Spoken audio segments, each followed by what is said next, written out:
За антибиотик бол ерөөсөө төрөл бүрийн бактериар үүсгэгдсэн өвчнийг эмчлэхэд хэрэгэлдэг. За бактерийг устгах үйлдэлтэй ийм эмийн бэлтгэлийг бид нэр антибиотик гэж нэрлэдэг. За анти гэдэг нь болохоор эсрэг, биос гэдэг нь амьдрал гэсэн үг байгаа. За ихэвчлэн одоо амьд прокарит буюу ням бактери гэж бид нэр ярьдаг энэ эсүүдийн өсөлт, үржлийг дарангуйлах эсвэл одоо тэр бактерийг бүр бүхэлд нь өхүүлэх юм чадвартай, байгалийн гаралтай эсвэл нийлэг аргаар гаргаж авсан ийм бодисыг бол бид нэр антибиотик гэж хэлдэг байх нэ. За антибиотикийг ерөнхийд нь ангилдаг олон янзын ангиллал байдаг боловч за эсэд үзүүлэх нөлөөгөөр нь хоёр бүлэг болгодог. За нэгдүгээрт нь бол бактериостатик антибиотикууд гэж байдаг. За энэ антибиотикууд болохоор нянгууд нь амьд үлдэх боловч үржилэн саатдаг. Ийм антибиотикийг бид нэр бактериостатик антибиотикууд гэж нэрлэдэг байна. За дараагийн нэг төрлийн антибиотикуудыг бол бактерицид антибиотикууд гэж нэрлэдэг. За энэ антибиотикийн хувьд болохоор нянгууд мөхөөд нянгуудыг бүгдийг нь устгахчдаг.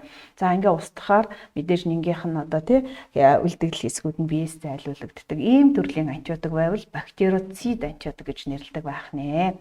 За тэгэхээр антибиотик бол бактерит үйлчилдэг учраас бид нар бактерийнхаа бүтцийг мэдж явах шаардлагатай. За ерөнхийдөө бол бактерийн эсийн бүтцийг бид нар энэ зурган дээр харуулсан байна. За шараар дүрсэлсэн энэ хэсэг бол бактерийн эсийн хан байна. За энэ ногооноор тэмдэглэгдсэн бактерийн эсийн мембран бүрхүүл байна. За тэгээд сивэм байна. Дотор талд нь ДНХ нь байна. За тэгээд рибосом гэж нэрлэгдэж байгаа энэ оргоноидын хар жижигхэн бөөрөнхий бөмбөлөг биетийг бид нэр рибосом гэж нэрлэгдэж байна. За тэгвэл бактери маань яа гэм бэ гэхээр хүн амьтны биед ороод энэ бактерийн эс маань янз бүрийн өвчлөлүүдийг үүсгэдэг. За бактерийн эс хүн амьтны биед орж ирэхдээ энэ дөрвөн бүтцдээрээ тулгуурлаад амьдралынхаа үйл ажиллагааг явуулдаг бол антибиотик маань яа гэм бэ гэхээр энэ дөрвөн бүтцийг өөрчлөх энэ дөрвөн бүтцийн үйл ажиллагааг зогсоох, саатуулах чиглэлээр үйлдэл хийдэг ийм бодисыг бид нэр антибиотик гэж нэрлэж байгаа гэсэн үг байна. За тэгэхээр антибиотик бол нянд хэрхэн үйлчилдэг вэ гэдгийг бид нэр ерөнхийдөө сая тайлбарлалаа. Бактери буюу ням бол эсийн хаан, эсийн мембран, ДНХ, рибосом гэсэн энэ дөрвөн бүтцтэй. За энэ дөрвөн бүтцэд нөлөөлж антибиотикууд энэ дөрвөн бүтцийг гэмтэх, өөрчлөх, үйл ажиллагаагийн дарангуйлах маягаар үйлчилдэг байна. За жишээлх юм бол эсийн ханыг задалдаг антибиотик байна. За энэ дээр бол бид нэр пенициллинийг авч үзэж болно. Хүн төрөлхтний анх нээсэн юм антибиотик байгаа. За энэ анх нээсэн антибиотик болох пенициллин бактерийн эсэд яаж нөлөөлд юм бэ гэхээр бактерийн эсийн тэр пептидогликан гэсэн бодисыг очоод бодисын нийлэгжилтийг зогсоодог. За ингээд эсийн ханны нийлэгжилтийг зогсоочхоор бактерийн эс маань ханагуй болоод ханагуй болсон бактериэс ингээд нүцгэн болоод ирэнгүүтээ ихэнх бактериуд усан орчинд амьдардаг учраас усан орчноос их хэмжээний усыг өөртөө шингээж аваад мембран бүрхүүл нь дотор талаас ингээд задарчдаг. За тэгэхээр тухайн эс нь задарч байгаа гэдэг бол тэр бактери эс мөхөж байгаа буюу тэгэхээр пенициллин бол бактерицид антибиотик болж таарч байгаа гэсэн үг байна. За дараагийн төрлийн антибиотикууд бол юу яаж байгаа юм бэ гэхээр ерөнхийдөө бактерийн эсийн мембран бүрхүүлийг очиж гэмтээдэг ийм төрлийн антибиотикууд байдаг. За энэ антибиотикд бол жишээлбэл полимиксин гэдэг антибиотик ордог байна. За дараагийн нэг төрлийн антибиотик нь юу байд юм бэ гэхээр бактерийн эсийн ДНХ-ийн хувилдаг энэ процесс буюу бактерийн эс бол ДНХ-ийг хувилаад тэгээд үржих ёстой. Гэтэл тэр ДНХ-ийг хувилахад оролцдог топоизомераза 4 гэж юм фермент байгаа. Энэ ферментийн нийлэгжлийг зогсоодог ийм төрлийн антибиотикууд байдаг байх нэ. За дараагийн төрлийн антибиотикууд болохоор бактерийн эсийн ээрэнхийн полимеразыг зогсоочдог ийм антибиотикууд байдаг. За энд бол рифамицин гэдэг антибиотик ордог байна. За бас дараагийн нэг төрлийн антибиотикууд ямар антибиотикууд байгаа юм бэ гэхээр рибосомын үйл ажиллагааг дарангуйлдаг төрлийн антибиотикууд байдаг. За рибосом бол өөрөө эс дотор уургийг нийлэгжүүлэх үүрэгтэй ийм оргоноид байдаг бол рибосомын очоод задлчаар уурэг нийлэгдэхэ болчхоор бактерийн эс маань уурэггүй болоод амьдралынх нь үйл ажиллагаа доголдоод энэ эс маань хоолт ижээлээ дутагтаад мөхнө гэсэн үг байна. За энэ төрлийн антибиотикт бол бидний хамгийн сайн мэддэг эритромицин, тетрациклин гэх мэт антибиотикууд ордог байх нэ. Хүн төрөлхтний хийсэн антибиотикуудад ням яасан бэхээр тодорхой хэмжээгээр тесвэр жилттэй болсон байх нь. За тухайн одоо нян антибиотикийг тэсвэрлэх ийм чадварыг бол антибиотик тэсвэржилт гэж үздэг. За антибиотик тэсвэржилт ямар чиглэлээр явдсан бэ гэхээр саяны одоо тайлбарласан антибиотикт нөлөөлөх бүтцээ өөрчилдөг. За жишээлх юм бол одоо нөгөө эсийн ханы задлаад байвал гэлээ эсийн ханыхаа нийлэгжилтийг одоо зохицуулдаг ийм ферменттэй болох гих мэтлэнгээр бүтцээ өөрчлөх ийм тохиолдлоор антибиотик тэсвэржилт үүсэж болно. За дараагийн тохиолдолд бол антибиотик бичил бэгтэн рүү орж чадахгүй байх ийм одоо давхар ийм бүрхүүлтэй болох замаар антибиотик тэсвэржилт үүсэж болох нь байна. За дараагийн тохиолдлууд болохоор бичил бэгтнүүд зарим антибиотикийг ийм идэвхгүй хэлбэрт шилжүүлж чаддаг ийм чадвартай болчихно гэсэн үг. За жишээлх юм бол энэ Staphylococcus гэдэг ийм бактери байгаа. Энэ бол ихэнх нь пенициллины бүлгийн антибиотикууд бета-лактамын цагиргийг устгадаг бета-лактамаза гэдэг ийм энзимтэй болчихсон байдаг. Тэгэхээр энэ юу хэлээд байгаа юм бэ гэхээр пенициллины бүлгийн антибиотик гэдэг бол бид нэр ерөнхийдөө нь бета-лактамын бүлэг гэж хэлж байгаа. Гэтэл тэр антибиотикийг задалдаг бета-лактамаза гэдэг ийм энзимтэй бактериуд маань болчихсон байдаг гэсэн. Тэгэхээр тэр антибиотикийн одоо бодис ороод ирэхээр тэр бодисоо задалчна гэсэн үг энзим нь. За ингээд антибиотик тэсвэртэй болчих юм тохиолдол байна.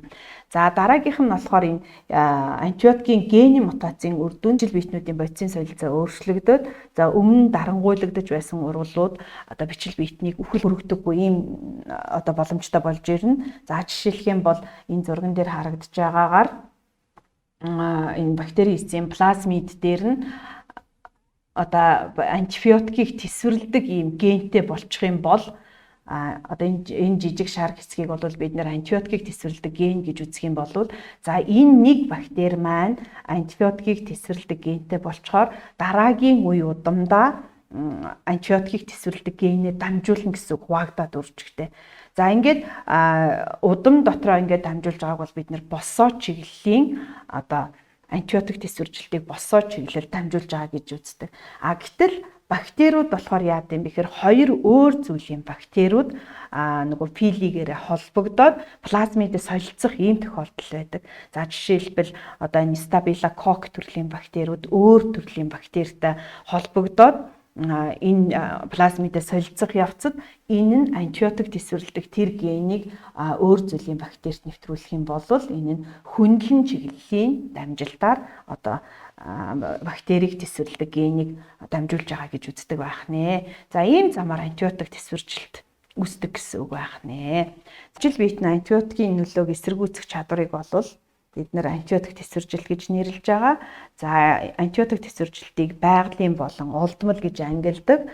За байгалийн антибиотик тэсвэржилт гэдэг нь антибиотикийн үйлчлэх хүлээн авуур нянгийн хамт байдаггүйг хэлдэг. За олдмол антибиотик тэсвэржилт гэдэг нь болохоор антибиотикийн нөлөөгөөр мутац үүссэнтэй холбоотойгоор бий болсон ийм шинжийг хэлдэг байх нэ. За антибиотикийг бид нар яагаад одоо зөв хэрэглэх ёстой юм бэ гэхээр за хамгийн нэгдүгüүрт нь антибиотикийг эмийн сангаас зөвхөн эмчийн бичсэн жороор авч хэрэглэх шаардлагатай байдаг. За дараа нь бол бид нар эмч тухайн өвчнөд одоо тохирсон антибиотикийг сонгож жор бичиж өгнө. За энэний дагуу авч хэрэглэх шаардлагатай. За ямар тунгаар өдөрт хэдэн удаа хэд хоног хэрэглэхийг жордонд бол тодорхой дурдсан байдаг. За тэгэхээр одоо жишээлбэл эмч өдрийн 3-аар уу гэд ингэхэд бол бид нар юу гэж ойлгодог вэ гэхээр ерөнхийдөө өглөө уугаад өдөр уугаад орой уучих юм байна гэж ойлгодог. Гэтэл энэ маань юу гэсэн үг юм бэ гэхээр нөгөө хоногийн 24 цагтаа хуваагаад 8 цагийн зайтай уух ёстой гэсэн ийм санаа байгаа. За тэгэхээр яагаад 8 цагийн зайтай уух ёстой вэ гэхээр за одоо 2 цагт уулаа орой 10 цагт уух ёстой юм байна. Гэтэл бид нар эхний антибиотик орж ирээд бидний бие махбод дотор байгаа нөгөө бактериудтай тэмцээд за 10 цаг болоход цуснд байгаа антибиотикийн хэмжээ буурдаг. Гэтэл бид нар яачиж байгаа юм бэхээр орой одоо 9 цагт ч юм уу төрүүлээ дуучаад тэгэнгүүтээ өглөө ууна гэхээр нөгөө 10 хэдэн цагийн хугацаанд нөгөө антибиотик нь байхаа болчхоор устгаж байсан бактериудын тоо маань өсөлтний яваад бактериудын тоо маань нэмэгдчихдэг гэсэн. Ийм учраас эмчийн зааврын дагуу хэрэглэх шаардлагатай гэсэн үг байна. За эмчийн зааврын дагуу эмийг зөв хэрэглэснээр өвчин бол бүрэн эдгэрэх болно.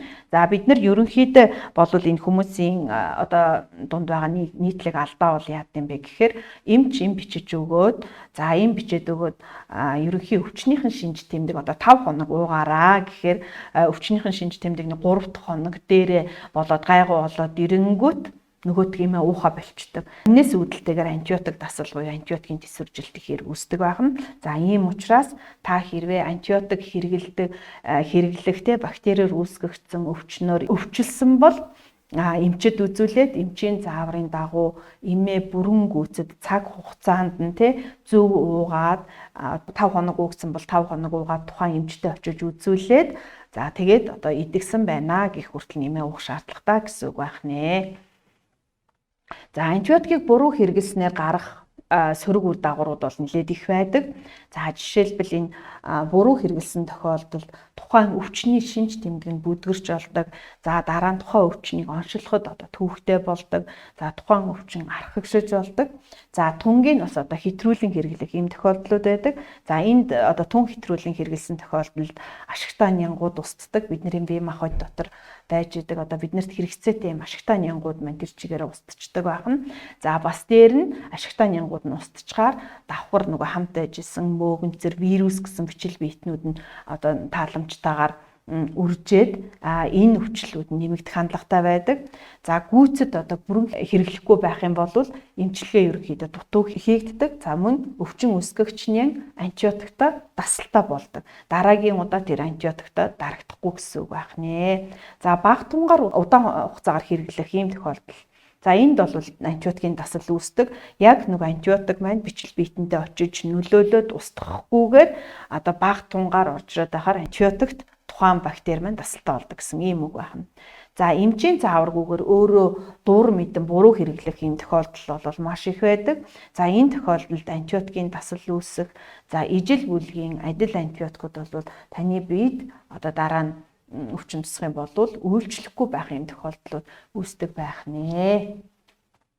За антибиотикийг зөв хэрэглэхийн тулд бол дараах зүйлийг бид нар маш сайн анхаарч авах хэрэгтэй. За эмчийн заасан тунгаар зөвлөсөн хугацааны турш гүйцэд эдгэртлээ хэрэглэх шаардлагатай. За хүүхэд, жирэмсэн эмэгтэй, хөхүүл эхчүүд бол болгоомжтой хэрэглэх хэрэгтэй. Антибиотик гэдэг бол одоо химийн гаралтай бодис байгаа учраас бид нэр болгоомжтой хэрэглэх хэрэгтэй. Дуур мэдэн өөрөө ерөөсөө хэрэглэж болохгүй гэсэн үг байна.